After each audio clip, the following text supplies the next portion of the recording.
This is Democracy Now!, democracynow.org, The War and Peace Report. I'm Amy Goodman with Juan Gonzalez.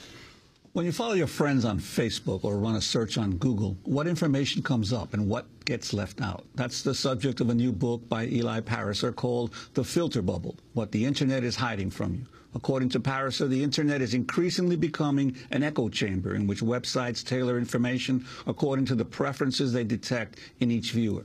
Yahoo News tracks which articles we read. Zappos registers the type of shoes we prefer, and Netflix stores data on each movie we select. The top 50 websites collect an average of 64 bits of personal information each time we visit, and then custom designs their sites to conform to our perceived preferences. While these websites profit from tailoring their advertisements to specific visitors, users pay a big price for living in an information bubble outside of their control. Instead of gaining wide exposure to diverse information, we're subjected to narrow online filters. Eli Pariser is the author of The Filter Bubble, What the Internet's Hiding from You. He's also the board president and former executive director of the group MoveOn.org. Eli joins us in the New York studio right now after a whirlwind tour through the United States. Welcome, Eli. Thanks for having me on. So this may surprise people. Two of us sitting here, me and Juan, if we went online, the two of us, and put into Google Eli Pariser, right, we actually might come up with a totally different set of a totally different set of links, of search results. That's right. I was surprised. I didn't know that that was, how it was working until I stumbled across a little blog post on Google's blog that said personalized search for everyone. And as it turns out, for the last several years, there is no standard Google. There's no sort of this is the link that is the best link. It's the best link for you. And the definition of what the best link for you is the thing that you're the most likely to click. So it's it's not necessarily what you need to know. It's what you want to know, what you're most likely to click. But isn't that counter to the original thing that brought so many people to Google, that the algorithms that Google had developed really were reaching out to the best available information that was out there on the web? Yeah, if you look at how they talked about the original Google algorithm, they actually talked about it in these explicitly democratic terms, that the web was kind of voting. Each page was voting on each other page and how credible it was. And this is really a departure from that. This is moving more toward something where each person can get very different results based on what they click on. And when I did this recently with Egypt, I had two friends Google Egypt. One person gets search results that are full of information about the protests there, about what's going on politically. The other person, literally nothing about the protests, only sort of traveled to see the pyramids websites. Now, wait. Explain that again. I mean, that is astounding. So you go in, the uprising is happening in Egypt. Right. In fact, today there's a mass protest in Tahrir Square. They're protesting the military council and other issues. So if I look, and someone who likes to travel look, they may not even see a reference to the uprising? That's right. I mean, there was nothing in the top 10 links. And actually the way that people use Google, most people use just those top 3 links. So if Google isn't showing you sort of the information that you need to know pretty quickly, you can really miss it. And this isn't just happening at Google, it's happening all across the web. When I started looking into this, it's happening on most major websites and increasingly on news websites. So Yahoo News does the exact same thing, tailoring what you see on Yahoo News to which articles it thinks you might be interested in. And what's concerning about this is that it's really happening invisibly. We don't see this at work. You can't tell how different the internet that you see is from the internet that anyone else sees is, but it's getting increasingly different. Well, what about the responses of those who run these search engines, that they're merely responding to the interests and needs of the people who use the system? Well, I think that they say, we're just giving people what we want. And I say, well, what do you mean by what we want? Because I think actually all of us want a lot of different things. And there's a short-term sort of compulsive self that clicks on the celebrity gossip and the, more trivial articles, and there's a longer-term self that wants to be informed about the world and be a good citizen. And those things are in tension all the time. We have those two forces inside us, and the best media helps us it helps the long-term self get an edge a little bit. It gives us some information vegetables and some information dessert, and you get a balanced information diet. This is like you're just surrounded by empty calories, by information junk food. Eli, talk about your experience going on your own Facebook page. So this was actually the starting point for looking into this, phenomenon. And basically, after 2008, and after I had transitioned out of being the executive director of MoveOn, I went on this little campaign to meet and befriend people who thought differently from me. I really wanted to hear what conservatives were thinking about, what they were talking about, and learn a few things. And so I'd added these people as Facebook friends. And I logged on one morning and noticed that they weren't there. They had disappeared. And it was very mysterious. Where did they go? And as it turned out, Facebook was tracking my behavior on the site. It was looking at every click. It was looking at every, Facebook like. And it was saying, well, Eli, you say that you're interested in these people, but actually we can tell you're clicking more on the progressive links than on the conservative links. So we're going to edit these folks out. And they disappeared.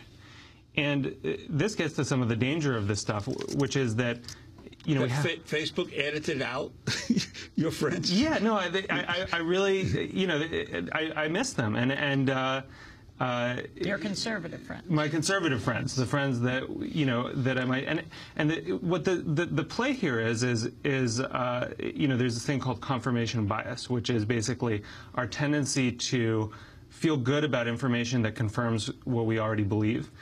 And, you can actually see this in the brain. People get a little dopamine hit when they're told that they're right, essentially. And so, if you were able to construct an algorithm that could show people whatever you wanted, and if the only purpose was actually to get people to click more and to view more pages, why would you ever show them something that, makes them feel uncomfortable, makes them feel like they may not be right, makes them feel like there's more to the world than our own little narrow ideas? And doesn't that, in effect, reinforce polarization within the society in terms of people not being exposed to and listening to the viewpoints of others that they may disagree with? Right. I mean, democracy really requires this idea of discourse, of people hearing different ideas and responding to them and thinking about them. And, I come back to this famous Daniel Patrick Moynihan quote where he says, everybody's entitled to their own opinions, but not their own facts. It's increasingly possible to live in an online world in which you do have your own facts, and you Google climate change, and you get the climate change links for you. And, you don't actually get exposed necessarily. You don't even know what the alternate arguments are. Now, what about the implications for this as all of these, especially Google, Yahoo, develop their own news sites? What are the implications in terms of the news that they put out then and the news that people receive? Well, this is where it gets even more worrisome because, when you're just basically trying to get people to click things more and view more pages, there's a lot of things that just isn't going to meet that threshold. So, take news about the war in Afghanistan. When you talk to people who run news websites, they'll tell you stories about the war in Afghanistan don't perform very well. They don't get a lot of clicks. People don't, flock to them. And yet, this is arguably one of the most important issues facing the country. We owe it to the people who are there, at the very least, to understand what's going on. But it'll never make it through these filters.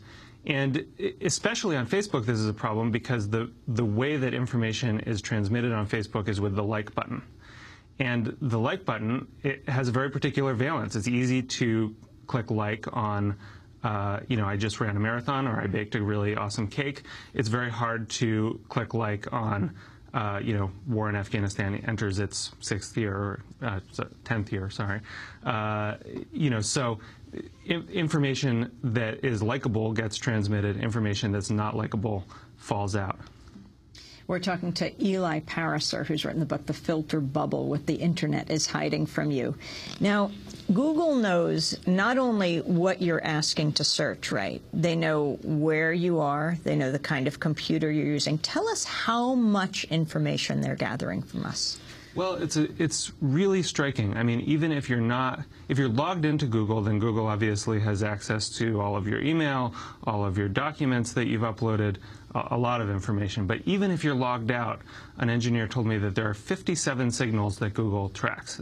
Signals is sort of their word for variables that they look at.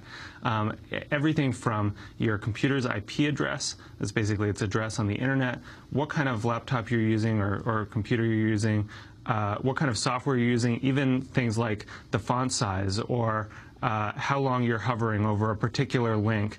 And they use that to develop a profile of you, a sense of what kind of person is this, and then they use that to tailor the information that they show you. And this is happening in a whole bunch of places, not just sort of the main Google search, but also on Google News. And the plan for Google News is that once they sort of perfect this personalization algorithm, that they're going to offer it to other news websites so that all of that data can be brought to bear for any given news website, that it can tailor itself to you. There are really important things that are going to fall out if those algorithms aren't really good. And what this raises is this sort of larger problem with how we tend to think about the internet, which is that we tend to think about the internet as this sort of medium where anybody can connect to anyone. It's this very democratic medium. It's a free-for-all. And it's so much better than that old society with the gatekeepers that were controlling the flows of information. Really, that's not how it's panning out. And what we're seeing is that a couple big companies are really, most of the information is flowing through a couple big companies that are acting as the new gatekeepers. These algorithms do the same thing that the human editors do. They just do it much less visibly and with much less accountability. And what are the options, the opt-out options, if there are any, for those who use, whether it's Google or Yahoo or Facebook, their ability to control and keep their personal information? Well, there aren't perfect opt-out options, because even if you take a new laptop out of the box, already it says something about you, that you bought a Mac and not a PC. I mean, it's very hard to get entirely out of this. There's no way to turn it off entirely at Google. But certainly you can open a private browsing window. That helps. I think in the long run, there's sort of two things that need to happen here.